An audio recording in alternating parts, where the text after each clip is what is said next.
Mostly Harmless by Douglas Adams. Chapter 14.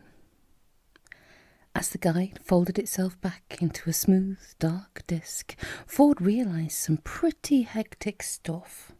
Or at least he tried to realise it, but it was too hectic to take in all in one go.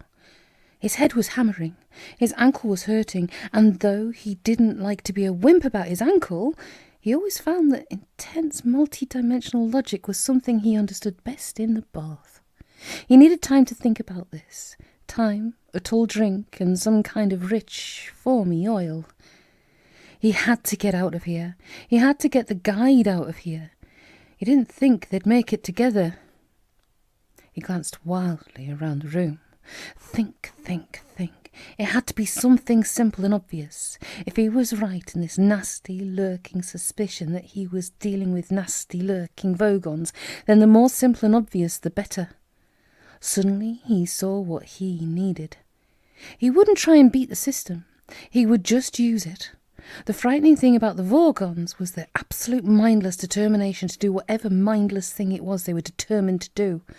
There was never any point in trying to appeal to their reason, because they didn't have any. However, if you kept your nerve, you could sometimes exploit their blinkered, bludgeoning insistence on being bludgeoning and blinkered. It wasn't merely that their left hand didn't always know what their right hand was doing, so to speak. Quite often their right hand had a pretty hazy notion as well. Did he dare just post the thing to himself? Did he dare just put it in the system and let the Vogons work out how to get the thing to him, while at the same time they were busy, as they probably would be, tearing the building apart to find out where he'd hidden it? Yes. Feverishly he packed it, he wrapped it, he labelled it. With a moment's pause to wonder if he was really doing the right thing, he committed the package to the building's internal mail chute. "Colin," he said, turning to the little hovering ball, "I'm going to abandon you to your fate." "I'm so happy," said Colin. "Make the most of it," said Ford, "because what I want you to do is to nursemaid that package out of the building. They'll probably incinerate you when they find you, and I won't be there to help. It will be a very, very nasty thing for you, and that's just too bad. Got it?" "I gurgle with pleasure," said Colin. "Go," said Ford. Colin obediently dived down the mail chute in pursuit of his charge. Now Ford had only himself to worry about, but that was still quite a substantial worry.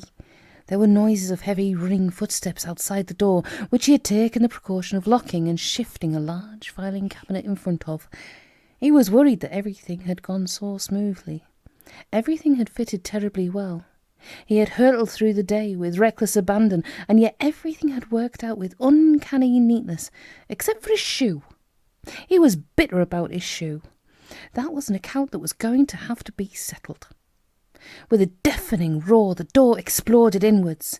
In the turmoil of smoke and dust, he could see large, slug-like creatures hurrying through.